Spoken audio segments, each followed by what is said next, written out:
I'm Ella. I'm 27, work as an IT manager at a top tech firm, and I pretty much live at my desk. So when my friend Lara dragged me to her birthday bash at some fancy downtown restaurant, I had no idea my night would start with a splash, literally. Stepping out of the taxi, ready to maybe enjoy myself for once, I was met by a wall of muddy water. Some guy in a fancy car thought the puddle next to me was perfect for a splash scene straight out of a movie. My brand new dress took the hit, soaking up the murky water like a sponge. Fantastic, I muttered, glaring at my ruined outfit. Hey, I am so sorry. The driver, a tall, rugged type with a messy head of hair, jumped out, looking more horrified than I felt. He approached with his hands raised as if I might smack him with my purse. You've gotta be kidding me. Look at my dress. I snapped, too shocked to accept an apology. Lara, ever the peacemaker, rushed over, stifling a laugh. Ella, meet Darren, she said, barely keeping a straight face. Darren, this is Ella, the birthday girl's very best friend who you just drenched. Darren winced. Great first impression, huh? He said with a crooked smile that was probably supposed to be charming. Let me make it up to you, dinner, on me, to start with? Because you've got a tab running for ruining dresses? I shot back. Lara nudged me, giving me a give him a break look. Come on, it's just water. It'll dry, Lara chuckled, linking her arm in mine and leading me toward the entrance. Darren followed, looking genuinely apologetic and slightly amused by my fiery welcome. Inside, the restaurant buzzed with Lara's other friends, but she steered us to a quieter corner with a clean, dry table. You guys start here. I'll grab drinks, and Ella, try not to murder him before I get back, she teased, leaving Darren and me in an awkward silence. He pulled out a chair for me, and I sat, folding my arms. I'm Darren. And before I made a splash, I was actually hoping to meet you tonight. Lara's told me a lot about you. He started, trying to smooth things over. Did she also tell you I hate surprises? I quipped, finally cracking a reluctant smile. I'm Ella, IT manager and apparently a mud magnet. Darren laughed. I work in marketing. Maybe I can help you market your new look? Post-puddle chic could be the next big thing. I rolled my eyes. Don't quit your day job, I said, warming up to his attempt at humor. Lara returned with a tray of drinks, breaking the ice further. Here, maybe this will clean the slate, she said, handing us our drinks. So, Darren, got any more surprises up your sleeve? I asked, taking a sip of my drink. Just my charming personality and dazzling conversation skills, he replied with a grin. Oh, and an apology dinner. I'm serious about that. Let me take you out to make up for the disaster. I considered him for a moment, his earnest face making me soften a bit. All right, you're on, I conceded. But I'm choosing the place. Somewhere without any puddles nearby. By the end of the night, the dress was still a mess, but my initial anger had dried up, replaced by a reluctant intrigue towards Darren. Maybe this disaster of a night could turn into something worthwhile. After Darren's disastrous yet somehow endearing introduction, we started seeing each other. It wasn't long before casual dinners turned into weekend getaways, late-night talks, and eventually, meeting each other's families. I should have known things would get more complicated once families got involved. Look, I really like you, Ella, Darren said one evening as we walked through the park, his hand finding mine. I think it's time you met my folks. What do you say? Sure, I agreed, squeezing his hand, trying to ignore the nervous flutter in my stomach. Meeting the parents was a big step, but after the way we started, what was the worst that could happen?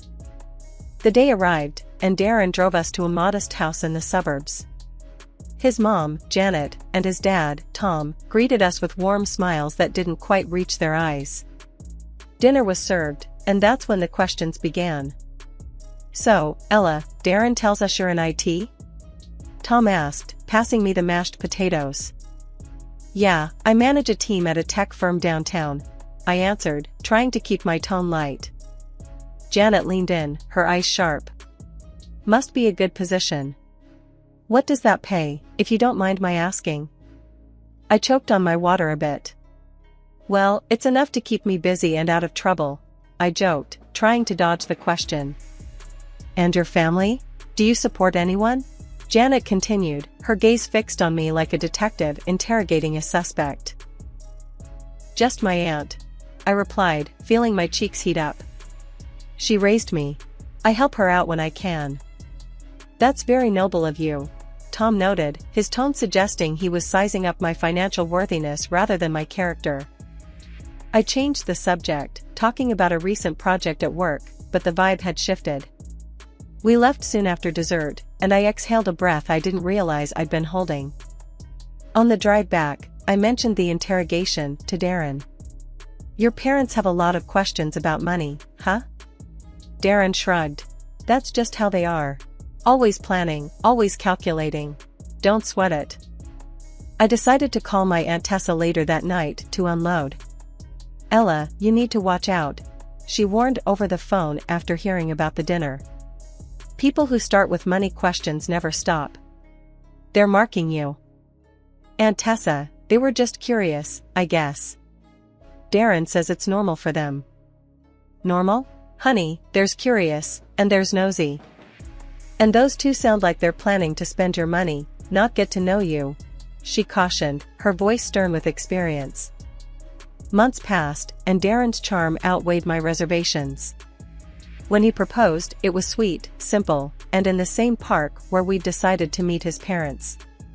Marry me, Ella. Let's start our own family tradition, he said, his eyes hopeful. I said yes. The ring was beautiful, and the moment felt right. My doubts about his parents lingered, but love, as they say, was blind. As I prepared for bed that night, Aunt Tessa's words echoed in my head, mixing with Lara's. A knot of worry settled in my stomach, but I pushed it aside. Darren was worth it. His parents, well, I'd cross that bridge when I came to it.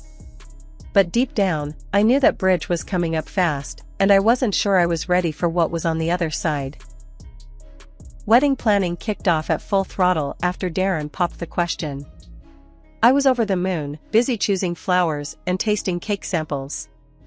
I expected it to be stressful, but fun. What I didn't expect was how quickly the red flags would start waving, not just fluttering in the breeze. One evening, as we sat down with our laptops to budget our expenses, Darren looked unusually tense. Ella, I've got to tell you something, he started, avoiding my eyes. My job's been a bit rocky lately. I might not be able to chip in as much as I wanted for the wedding. I raised an eyebrow, putting down my coffee. Okay, how much are we talking? He sighed, rubbing the back of his neck. I can barely cover the band, maybe. So, what? I cover everything else? The venue, catering, photographer? I asked, my voice sharper than I intended. Darren winced. I hate asking you this, babe. But yeah, I think you'll need to. Just until I sort things out at work. I leaned back, processing. We can downsize. Cut the guest list, cheaper venue. No. Darren cut in quickly, a little too quickly.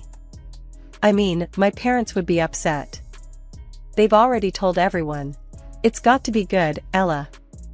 My stomach nodded. Fine, I said finally, not wanting to argue.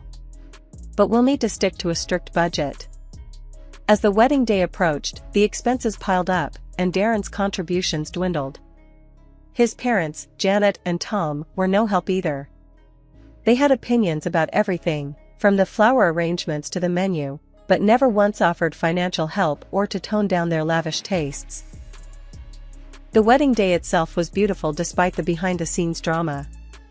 I managed to push aside my frustration and focus on Darren, who looked genuinely happy as he waited for me at the altar. The ceremony was perfect, but the reception was where things started to unravel. As we mingled with guests, I noticed Janet and Tom huddled around the gift table, whispering and pointing. Curious, I wandered over. Everything okay here? I asked, trying to sound casual. Oh, Ella, we're just sorting. Some of these gifts will look better at our house, don't you think? Janet said, her voice too sweet. I stared at her, stunned. What? No, these gifts are for Darren and me. Tom shrugged, smirking. Come on, Ella. Don't be petty. We're family now.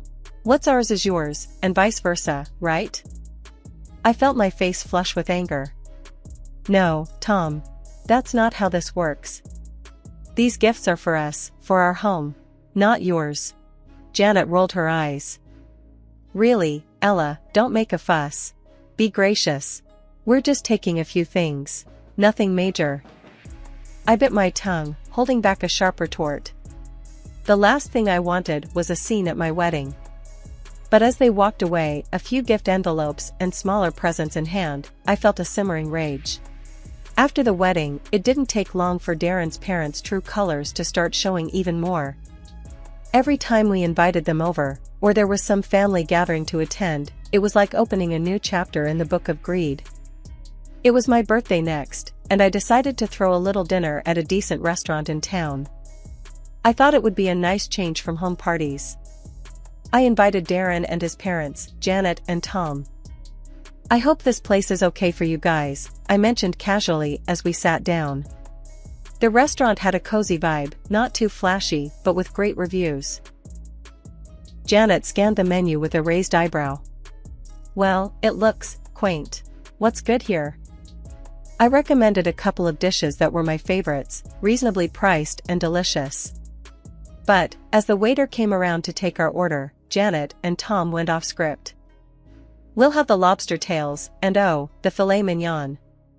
And start us with a bottle of your finest wine, Tom declared, handing the menu back with a satisfied grin. I bit my lip to keep from reacting. That's quite a selection, I managed to say, keeping my tone as neutral as possible. Janet smiled sweetly. It's your birthday, dear. We should celebrate in style. The rest of the evening, I watched as they ordered more expensive items, barely touching them when they arrived. It irked me to no end seeing good food and money wasted like that. On the ride home, I let Darren have it. Your parents, they always do this. They choose the priciest things and don't even enjoy them. It's like they do it just because they can. Babe, calm down. That's just how they are. You know, old school, like to show off a bit, Darren explained, as if that was supposed to make me feel better. But it's disrespectful, Darren. They don't even think about how it looks or what it costs, I argued, frustrated. Darren sighed. Look, they're from a different time. Just let it slide. They mean well. The incident was soon followed by the holidays, which brought their own set of challenges. Christmas rolled around, and gift-giving turned into another display of imbalance. I spent time picking out thoughtful gifts for everyone, including Janet and Tom, ensuring to get them something they'd mentioned wanting. In return, they handed me a clearly last-minute, discounted item, still in the sale bag.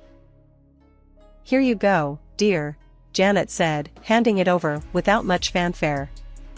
I smiled, keeping my disappointment in check. Thanks. I hope you like what I got you, I replied, handing them their gifts, which were more than twice as expensive. Oh, how lovely, Tom said flatly, barely glancing at what was inside the package.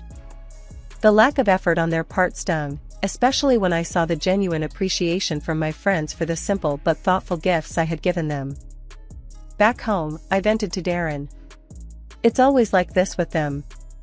Expensive tastes when they're spending my money, but when it's their turn, they just don't bother. Darren shrugged, looking uncomfortable. It's just how they show, affection. A $5 scarf from the clearance bin isn't affection, Darren. It's an insult, I snapped, tired of making excuses for them. After dealing with one too many incidents of Darren's parents pushing their boundaries, I figured it was time for a change. When my big bonus hit, I knew exactly what I wanted to do. Darren, let's go to Hawaii, I said one night while we were sitting on the couch, trying to decide how to celebrate. Hawaii? That sounds amazing, babe, he replied, his eyes lighting up. Just the two of us? Exactly, just us. It's romantic, and I've always wanted to go, I explained, excited at the thought of sandy beaches and no family dramas. A couple of days later, I was in the middle of booking our trip when Darren came home from visiting his folks. He looked unusually excited. Guess what? My parents are stoked about Hawaii. I paused, my fingers hovering over the keyboard. Wait, what do you mean? I thought this was just for us. Darren laughed, a bit too nervously. Yeah, I mean, it is. But I mentioned it, and they've never been to Hawaii. They got super excited, and... Hold on. I cut him off, feeling my stomach tighten. You invited them? No, not exactly. I just told them about it, and they kind of invited themselves. He explained quickly. I closed my laptop with a snap. Darren, this was supposed to be our trip. Romantic, remember? He came over and sat down next to me, taking my hands. I know, but they really want to go. Can't we just... No, we can't just... I interrupted, pulling my hands away. This isn't a family vacation, Darren. It's for us. He was quiet for a moment, then his phone buzzed. He glanced at it and frowned. They're already looking at flights. They think we're all going. That's because you didn't set boundaries. I exclaimed, frustration building. We can talk about this later, he said, standing up and going to the kitchen. But later came sooner than expected. The next day, Darren's parents showed up at our house, all smiles. Ella, dear, we've been looking at tours and hotels in Hawaii, Janet said cheerily. I was dumbfounded. We haven't decided anything yet. Tom chimed in, his tone expectant. Well, we thought it's settled. We're all excited to go. I looked at Darren, expecting some support. Darren, tell them, I urged. He rubbed the back of his neck, avoiding my gaze. Look, why don't we all go? It'll be fun, and we can split the costs, he suggested weakly. I stared at him, then at them. No, that's not what we planned. Janet's face fell. But we thought it was a family trip. It's a romantic getaway for me and Darren. Just us, I stated firmly, feeling my resolve harden. There was an awkward silence, then Tom said, well, if that's how you feel, maybe you're being a bit selfish, Ella. I couldn't believe what I was hearing. Selfish? For wanting to spend time alone with my husband? The conversation ended with them calling me selfish and leaving the house in a huff. Darren was quiet for a moment before he exploded. You could have just let them come, Ella. Why do you have to be like this? I'm like this? I just wanted something for us, Darren, just us. I shouted back, my voice echoing in the empty room. He didn't say anything after that. He just walked out of the room, and that was it. We didn't talk for a whole week. I woke up to an eerie silence in the house that morning, the kind that instantly told you something was off. Rolling over, I grabbed my phone off the nightstand and was greeted by a slew of notifications that punched the air right out of me. 3 tickets to Hawaii, all booked under my name, and a reservation for a hotel, also charged to my account. I sat up, my heart pounding as reality set in. Darren had done this, he and his parents were probably on their way to Hawaii right now, all on my dime. I didn't even bother calling. What was there to say? It was clear as day, my husband had taken the liberty to use my account to fund his little family getaway, despite everything we had discussed. Anger bubbled up inside me, and without a second thought, I logged into the booking site and cancelled everything booked in the opposite direction. Then I moved swiftly to my banking app and cut off his access to my funds. Hours later, my phone rang. It was Darren, and his tone was less than pleasant. Ella, what the hell? Why were we not checked into the hotel? And where are our return tickets? I held the phone away from my ear for a second, taking a deep breath to steady my voice. Because I'm not your ATM, Darren. I'm done funding your family's fantasies. You're all just a bunch of selfish leeches. He sputtered on the other end, clearly not expecting me to take such drastic measures. You can't just do that. We're stuck here now. If you don't fix this, I'll divorce you. I almost laughed at the irony. Go ahead, Darren. Do what you need to do. But don't expect another dime from me. I hung up, my hands trembling with a mix of rage and relief. Almost immediately, my phone buzzed with messages from both Darren and his mom. Threats, pleas, accusations, they tried every angle, but I wasn't having any of it. I didn't wait around for Darren to get back. Instead, I called a lawyer and started the divorce process myself. It was rough, knowing that a chapter of my life was ending like this, but there was no way I was going to stick around with someone who treated me like a cash machine for him and his parents. After hanging up with the lawyer, I drove to Aunt Tessa's house. She opened the door before I even knocked, like she knew I was coming and why. I did it, Aunt Tessa. I filed for divorce, I said as soon as I stepped inside. She just nodded, not saying I told you so, but her look said it all. You did the right thing, Ella. I know it's hard, but you're better off without someone who lets his family treat you that way. The next few days were a blur of sorting out my things and setting up a temporary life at Aunt Tessa's. I was starting to feel a bit more like myself, a bit steadier, when Darren showed up. He looked miserable, standing there on Aunt Tessa's front porch, a sad sight if I ever saw one. Ella, please. Can we talk? I'm sorry. I messed up, but we can fix this. I almost laughed at the audacity. Fix this? Darren, you chose your parents over your wife, used my money to take them to Hawaii after everything. There's no fixing that. Ella, No, Darren. You just showed me who you really are, and I don't want any part of that life, I interrupted, crossing my arms. You and your parents are cut from the same cloth, all take and no give. I'm done. Darren's face fell, and for a moment, I almost felt sorry for him. But then I remembered all the stress and hurt, and the sympathy vanished. I hope you figure out your stuff, Darren. But you need to do it away from me, I added, turning to go back inside. Aunt Tessa was waiting right by the door, having heard it all. She didn't say much, just took my hand and gave it a squeeze. You're strong, Ella. Stronger than you think. 2 weeks after everything fell apart, I found myself sitting in a Stark law office across from Darren and his parents. The air was tense, charged with unsaid things and last-minute pleas. Darren looked worn, almost regretful, but it was his parents who took the lead. Ella, please reconsider this, his mother started, her voice dripping with a sweetness I knew was as fake as her sympathy. We were all so good together, remember? The trips, the holidays. I couldn't help but scoff. You mean the trips I paid for? The holidays where I was treated more like a bank than a family member. Darren's father chimed in, trying a softer approach. We know things got a little out of hand, but we're family. Isn't that worth fighting for? I shook my head, amazed by their audacity. Family doesn't use each other. And this isn't just a little out of hand. You showed me exactly how little you respect me. Darren finally spoke.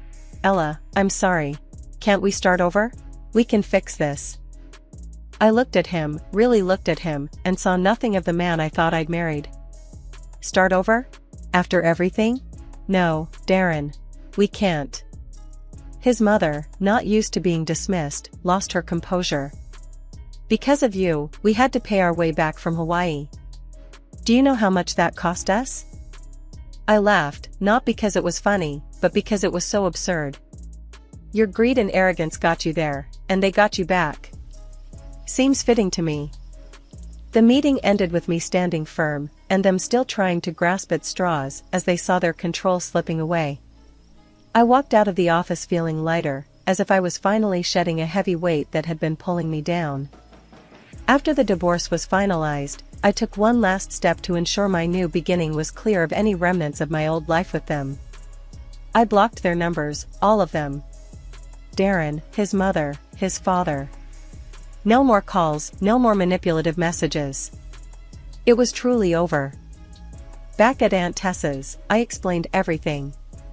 She just hugged me tight and said, "You did the right thing, Ella. It's time to focus on yourself now." And she was right. As I began to put the pieces of my life back together, I found strength I never knew I had. I returned to work with a new vigor, embraced my friends who'd been my support through it all, and started planning for a future that belonged only to me, one filled with possibilities, free from deceit and manipulation.